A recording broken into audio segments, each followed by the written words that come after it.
Buenas tardes, mi nombre es Carla Díaz, soy integrante del grupo número 1 que está conformado por Glenda Campos y Lenarami Castillo. En esta oportunidad daremos inicio al estudio de las teorías del aprendizaje. La teoría del conductismo, o mejor conocida como la teoría clásica, es la teoría que reza que el aprendizaje se produce cuando un estímulo ambiental provoca una respuesta en un individuo. Ella fue creada por Iván Pavlov que nació en el año de 1849 en Rusia, el 14 de septiembre. Fue hijo de Bárbara y Piotr Pavlov, su cónyuge Serafina, de la cual obtuvieron 4 hijos que llevaban por nombres Veselov, Víctor, Mirchik, Vladimir y Vera. Comenzó a estudiar teología, pero lo dejó para cursar estudios en la universidad y en la Academia Militar de Medicina de San Petersburgo. Desde 1884 hasta 1886 estudió en Breslau, eso es Polonia. Fue director del Departamento de Fisiología del Instituto de Medicina Experimental en San Petersburgo y catedrático de Medicina en la Academia Militar de Medicina. Fue reconocido por sus trabajos como precursores sobre la filosofía del corazón, el sistema nervioso y el aparato digestivo. En 1889 realizó un experimento donde demostró la existencia de reflejos condicionados y no condicionados en perros. En 1904 obtuvo el premio Nobel por su trabajo sobre la filosofía de las glándulas digestivas. En 1926 obtuvo un premio por su obra de reflejos condicionados. Pavlov fallece el 27 de febrero de 1936 en San Petersburgo. Uno de los principios generales del conductismo dice que la conducta se determina por factores externos en el ambiente, específicamente por medio de estímulos y respuestas. El conductismo afirma que es posible influir en las personas para que cambien, cambiando las condiciones ambientales, incluyendo cambios sociales. Afirma que el cambio puede ocurrir a lo largo de la vida en una persona y estudia a la persona individualmente. No supone que los factores que influyen en una persona sean necesariamente aplicables para otra. Para Pavlov, los seres humanos cambian netamente por influencia externa, es decir, por los cambios a nivel ambiental o del entorno donde se desenvuelven. Los individuos presentan diferentes cambios en un mismo día. Puede existir un mismo estímulo y no todos lo presentan al mismo momento. Él creía que todo lo que es válido para estudiar es únicamente lo que se puede observar. Ellos no se negaban a los procesos mentales, pero su enfoque iba en los cambios de conducta, ya que esto hablaba de por sí solo. Gracias. Continuando con el estudio del conductismo de Pavlov, es importante hablar y conversar sobre los tipos de estímulos en los cuales él basó sus estudios y experimentos.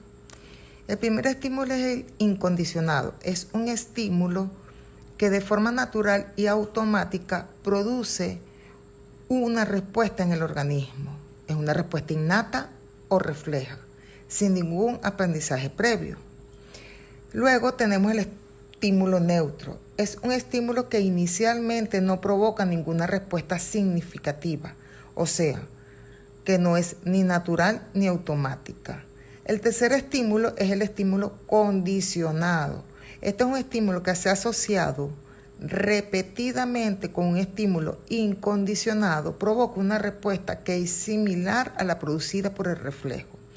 El condicionamiento es una etapa en la cual el estímulo neutro se presenta repetidamente junto con el estímulo incondicionado.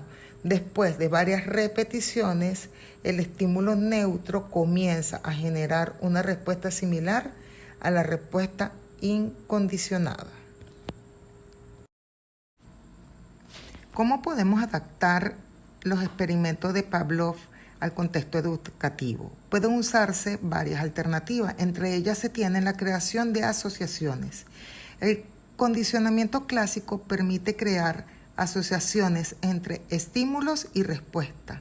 Esto es especialmente útil en la enseñanza de conceptos nuevos o complejos, donde se pueden utilizar estímulos previamente conocidos para facilitar el aprendizaje.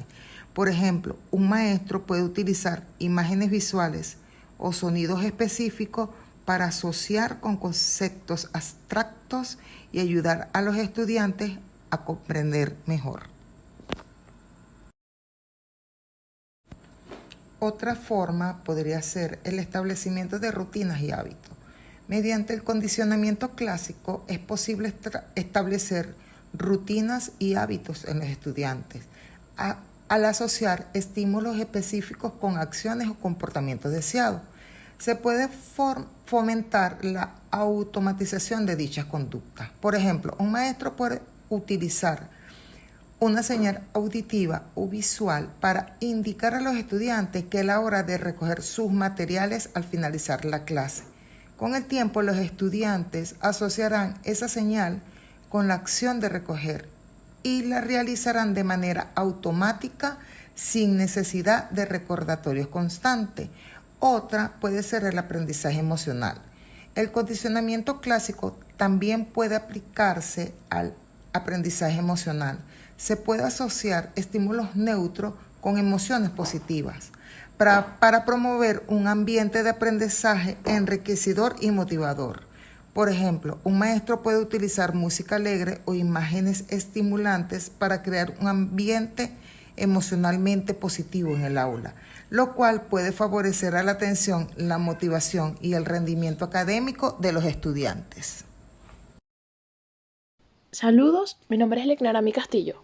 A través del experimento anteriormente explicado, Iván Pavlov no solo pudo establecer las diferencias entre los tipos de estímulos, sino que desarrolló esta idea en cuanto a las asociaciones. Esto es comprender que un estímulo incondicionado, que genera respuestas que no requieren de un entrenamiento previo, significa que trata respuestas de tipo incondicionadas también, automáticas, fisiológicas o en general de conductas observables. Por otra parte, el estímulo condicionado se vincula con respuestas condicionadas, ya estas son las manipulables, donde interviene una fuente externa en procesos de aprendizaje de diversos contextos. Es en base a estas asociaciones que esta corriente recibe el nombre del condicionamiento y por medio de ella se pueden lograr también otro tipo de efectos, como es el de la generalización. Esta se presenta cuando la conducta condicionada se manifiesta incluso ante estímulos que le resultan semejantes al estímulo condicionado. Adaptándolo a un contexto académico, podría tratarse de cuando nosotros en nuestro rol como estudiantes en algún punto nos correspondió ver una asignatura nueva y supongamos que en esa primera evaluación yo como alumna presenté o me encontré con ciertos obstáculos, no tuve resultados satisfactorios y esto me condicionó a un punto de reflejar una conducta de rechazo, de distanciamiento. Yo generalizaría si comienzo también a evidenciar esta misma conducta en el resto de las evaluaciones de esta asignatura, anticipándome a conocer los resultados porque pienso o porque tengo esta idea de que seguiré encontrando los mismos impedimentos. Diferente sería un caso de discriminación, donde la conducta se adapta y distingue estos estímulos. Por ejemplo, que yo decida no mostrar una conducta de rechazo, sino que para las próximas evaluaciones, diferenciándolas de la experiencia con la primera actividad, intento mostrar una mayor disposición, esfuerzo, comunicación con mi docente para aclarar mis inquietudes y tratar en la medida de mis posibilidades de alcanzar un mejor desempeño. Por otra parte, se encuentra la extinción, que es cuando se presenta un distanciamiento entre el estímulo incondicionado y el estímulo condicionado, a través del cual se consigue mermar o disminuir la conducta que se había estado moldeando. Ahora bien, profundizando un poco más en este contexto educativo, lo cierto es que acá se reflejan diversos estímulos en el día a día, por ejemplo en un aula de clases, pero si nos enmarcamos más en lo que tiene que ver con el rol del docente, uno de los aspectos en los que se hace especial énfasis tiene que ver con la observación. ¿Por qué estudiaba Pavlov la conducta? Para él esto era lo más importante de estudiar, lo único a estudiar, porque es lo que observamos en los seres vivos y lo que observamos en los seres humanos.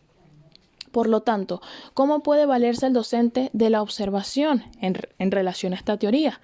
Preguntarse, ¿observo a mis estudiantes conductas que realmente reflejen los objetivos que quiero alcanzar, los conocimientos que busco transmitir, se están transmitiendo de forma adecuada, se está consolidando a nivel teórico y a nivel práctico? Lo puedo observar a través de sus conductas. Hay disposición, hay participación, se le atribuye importancia al contenido que yo imparto o por el contrario hay distanciamiento, hay indiferencia o hay poca comprensión de lo que intento explicar y cómo puedo yo ajustarme a lo que se refleja, a las conductas que se reflejan en el aula.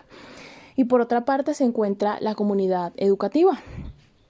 El docente no es solo un estímulo que condiciona a los estudiantes son un estímulo que condicionan a los docentes. ¿Cómo se está presentando esa dinámica grupal? El grupo etario, es decir, la etapa de desarrollo en la que se encuentran los estudiantes, lleva al docente a condicionarse a unos principios de pedagogía o andragogía en los que tiene que ser flexible y mostrar esta dinámica en el que se adapta a los métodos de aprendizaje de sus alumnos, a las diferencias individuales. Pueden haber casos donde, como en todo el grupo estudiantil, está esta pequeña parte que muestra un mayor interés, participación, proactividad y otros un mayor distanciamiento o rechazo. ¿Qué hace el docente en estos casos? ¿Cómo ocurre el condicionamiento? ¿Se adapta, trata de implementar nuevas estrategias, de reestructurar su forma de enseñanza o cae en la generalización y considera que como 2 o 3 alumnos o 5 de un grupo muestran menos interés, el resto del grupo también lo está haciendo? Y aquí es cuando reconocemos la importancia de estas corrientes en la praxis educativa, pedagógica, andragógica, en el que los valemos del estudio de la conducta para moldear estas realidades que se viven en instituciones educativas, valiéndose también de los aportes de otras teorías igualmente importantes.